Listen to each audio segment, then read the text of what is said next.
everybody else that say that they her best friend, they is not her best friend. They are there for an opportunity.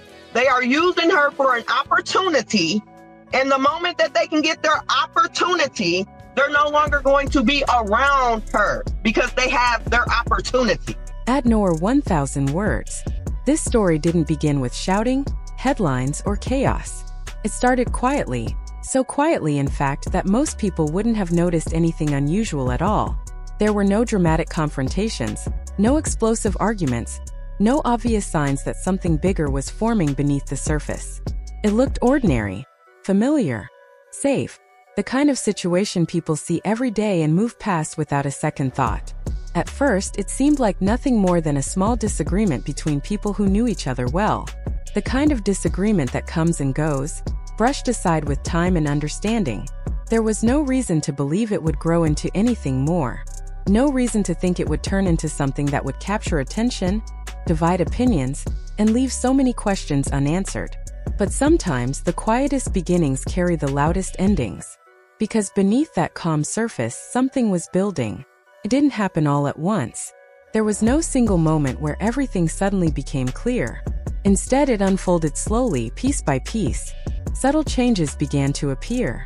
Conversations that once felt natural started to feel slightly strained. Pauses lingered longer than they should have. Words were chosen more carefully. And then there were the questions, small at first, almost insignificant, but they didn't go away. They stayed. And they grew. People began to notice things they couldn't quite explain. A shift in tone. A look that didn't match the moment. A feeling that something wasn't being said. It wasn't enough to raise alarms, but it was enough to create unease. Enough to make trust, once solid and unquestioned, begin to crack ever so slightly. And then everything changed. It only took one moment. One detail. One unexpected revelation that broke through the surface and forced everyone to look closer. What once seemed like a private matter between a few individuals suddenly became something much larger. Something layered, emotional, and impossible to ignore. Suspicion entered the picture. And once suspicion takes hold, it rarely lets go. The situation surrounding Claressa Shields and Papoose quickly shifted from something contained and personal into something that felt public, complicated, and deeply uncertain. People began talking. Not openly at first, but quietly, in conversations that carried more weight than they seemed. Speculation followed. And then assumptions. Before long, individuals who weren't even directly involved found themselves forming opinions, interpreting fragments of information, and without even realizing it, choosing sides. Lines were drawn in ways that felt almost invisible at first, but over time they became impossible to ignore. What started as a simple issue was no longer simple. And just when it seemed like the situation had already reached its peak, when it felt like everything that could be said had already been said, something unexpected happened. Someone new stepped forward. Not an outsider, not a distant observer, but someone from within.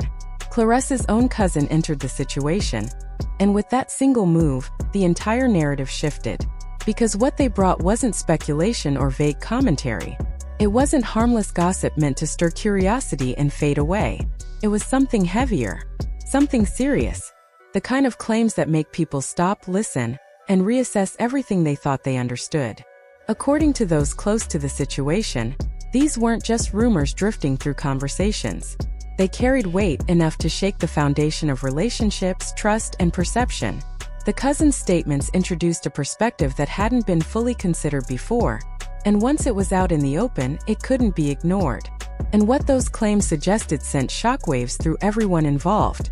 There were whispers, persistent and difficult to dismiss, that behind closed doors, things weren't as they appeared. That while everything seemed calm on the outside, something far more complicated was happening beneath the surface. Allegations began to form around the idea that Claressa's trust may have been taken advantage of, not in an obvious or aggressive way, but in subtle, calculated steps over time. That idea alone was enough to change everything.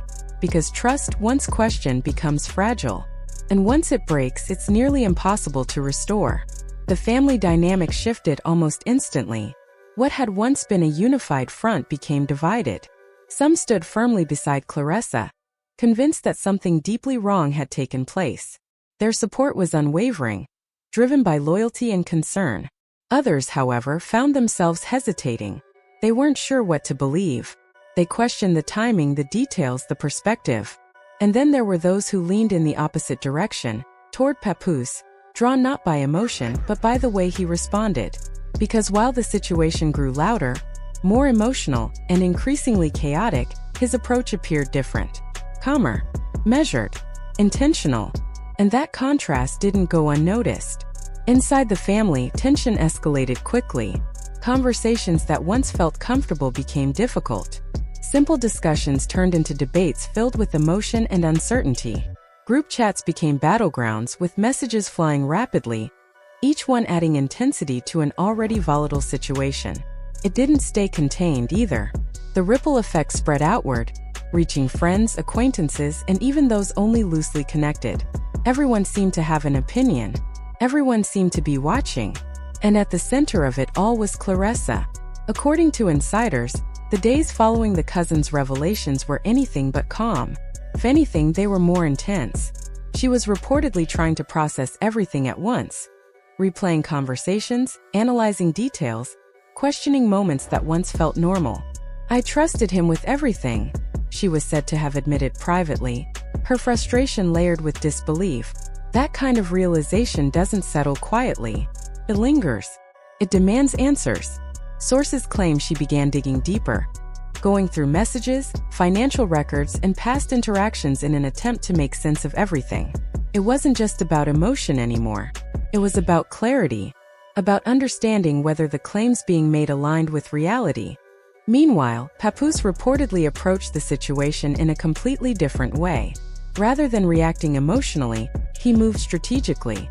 According to those familiar with the situation, he reached out to specific individuals, family members, mutual connections, trusted voices, not to escalate the situation, but to influence how it was being perceived. His tone remained controlled, his words carefully chosen. Every interaction seemed deliberate.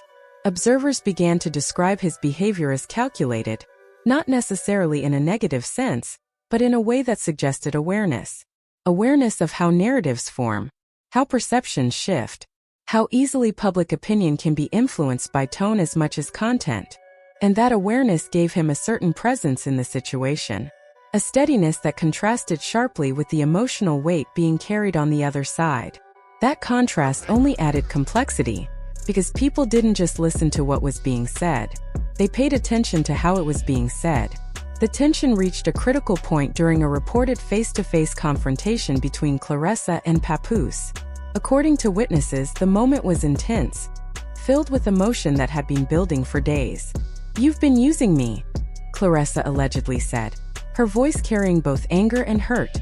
But instead of responding with equal intensity, Papoose remained composed. "I'm not using you," he reportedly replied. "I'm just making sure the truth is seen clearly." That exchange didn't resolve anything. If anything, it deepened the divide, because it highlighted two completely different perspectives, two completely different interpretations of the same situation. And just when it seemed like things couldn't become more complicated, the cousins stepped forward again, this time with more details, more context, more moments that, when pieced together, painted a broader and more intricate picture. According to insiders, these additional claims pointed to patterns, subtle influences over decisions, quiet shifts in control, moments that seemed insignificant at the time but now carried new meaning.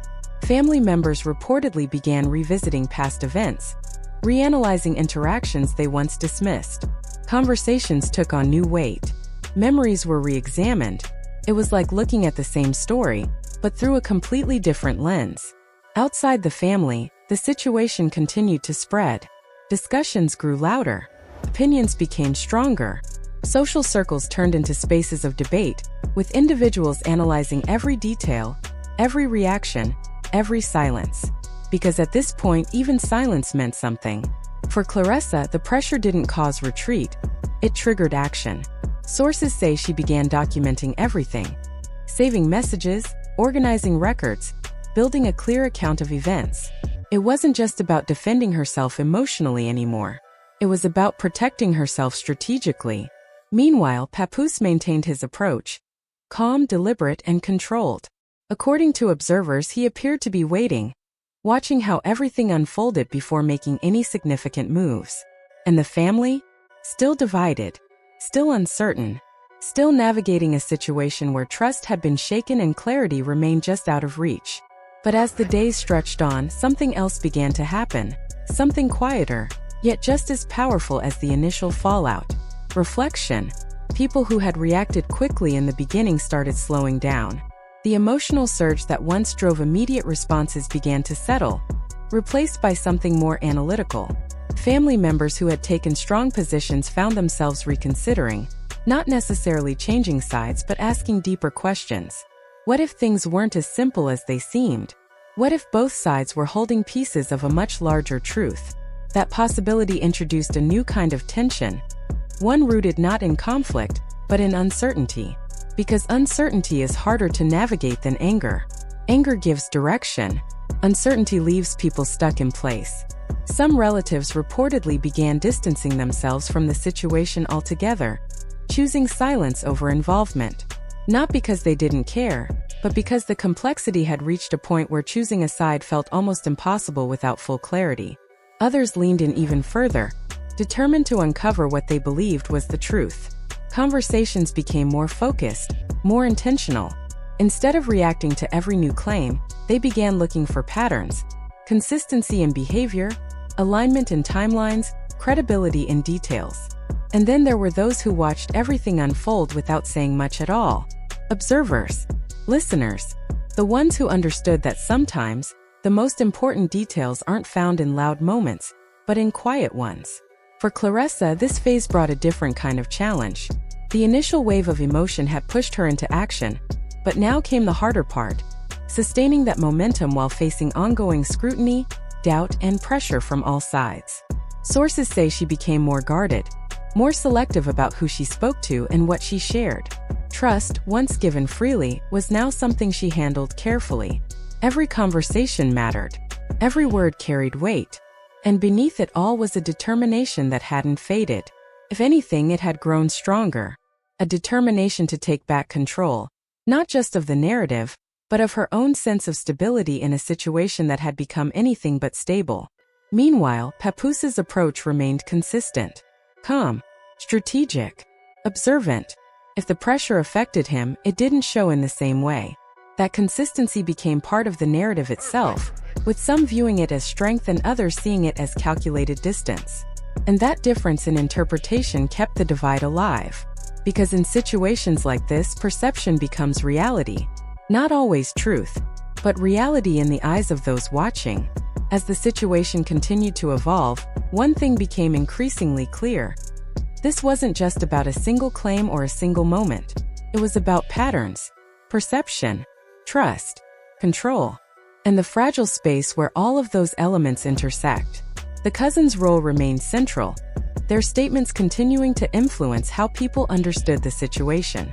Whether seen as a truth-teller or a disruptor, their impact was undeniable. They had shifted the story. And once a story shifts, it rarely returns to what it once was. Now everything hangs in a kind of suspended tension. No clear resolution, no definitive answers, just a series of perspectives, each carrying its own version of events. And that's what makes this situation so compelling, because it doesn't offer certainty. It demands interpretation, it forces questions, and it leaves space for multiple truths to exist at the same time. So as it stands, the story continues, not in a straight line but in layers, unfolding slowly, revealing itself piece by piece, and reminding everyone watching that sometimes, the most complex situations aren't the ones that explode immediately.